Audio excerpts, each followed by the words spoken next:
We've had Secretary Pompeo on a number of times to talk about issues, but you may have forgotten why we have brought him on as just someone who joins the broadcast as a guest, but as someone who is now part of the ACLJ team. And I want to go to Than Bennett in Washington, D.C., because Than, reason why we put these shows back together for people is to get them up to speed on the growth of the ACLJ. As many of our listeners are going to know, every president sort of has maximum authority in that foreign affairs space. Of course, it's not unlimited, it's not unchecked, but there's more latitude around the world than there is domestically because of the goal of having America speak with one voice around the world. And the other thing is, Jordan, this is probably the policy area where you're going to see the starkest difference between the previous Trump administration and the current Biden administration. You know, we're going from a series and an administration of 4 years where American strength and American leadership around the world was really what the president was pursuing and what Secretary Pompeo, now part of our team,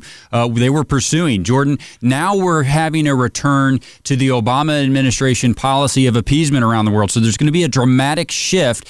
And this is why, Jordan, we've not only stocked up our team at the ACLJ, but all those years ago, this is also why we pursued accreditation at international bodies. So in this foreign affairs space, we could make a difference whether we were on the same page with the current American administration or whether, like now, we might have concerns about where it's going. I want to start to get right into this because I think it's important for our audience. Obviously, with your most recent experience, I mean, you served as CIA director also, of course, and I remember you as a congressman.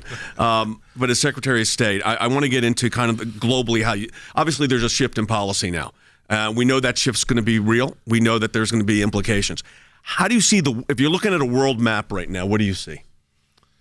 So the biggest challenge that our kids and our grandkids are going to change undoubtedly comes from the Chinese Communist Party. It is a atheist, Marxist-Leninist, communist organization. We know, right? We know how these work, right? We know what it means for people of faith. We know what it means to ordinary people who just want to live their lives. And then we now know what it is their intentions are for the world, the threat that it poses to the United States of America. They are still assessing and figuring out whether or not this was something that was done at that Wuhan Institute, which, by the way, we all learned receives U.S. funding and is still the Biden administration has not canceled that funding that they could be getting. And you can make a case for why maybe in the past, but now in the future it's tough to make that case. But, I mean, those threats, too, people still wonder how much because they destroy all the evidence. They make themselves look guilty, and even whether they are or not, right. When you destroy all the evidence and then let the inspectors go in, it's pretty tough to come out. And our intelligence community will not go by what the WHO said. Yeah.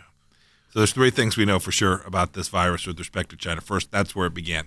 It is, in fact, the Wuhan virus. This is indisputable, in spite of enormous propaganda where the Chinese have tried to foist it on America, saying that it came from frozen foods or from America's laboratories. This is just nonsense and propaganda. When we're dealing with legal issues, sometimes I'll call on the international stage especially, I'll say we're engaged in lawfare.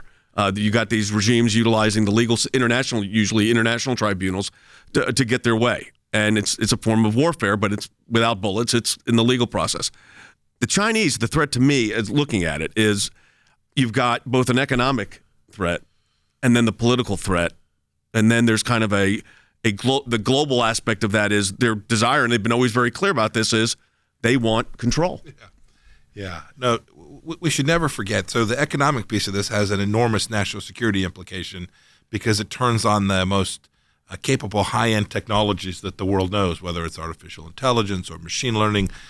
And we've made this enormous mistake. We've allowed them to come steal it from us, and we've invited them into our universities. We've invited them into our research institutions. We've provided U.S. taxpayer money to underwrite this research, and we've allowed them to be in places we should have never let them be in it. As they've used it to their advantage. And to your point about the legal system, they've pretended to comply with these legal things around the world and claim that they're a nation that wants to be part of a normal civilized world, while all the while benefiting from an unequal set of rules. And the good thing about our administration is we didn't let that happen. Every place we confronted them, every place we encountered them, we demanded that they be fair and reciprocal. The support that you've given the ACLJ over this last year especially, with a pandemic, was breathtaking. Now, we know it was God. We have no doubt about that. But God uses people, and you all have been incredibly generous. And this year is off to a huge start as well. And what we thought was, how do we take those resources and best utilize them?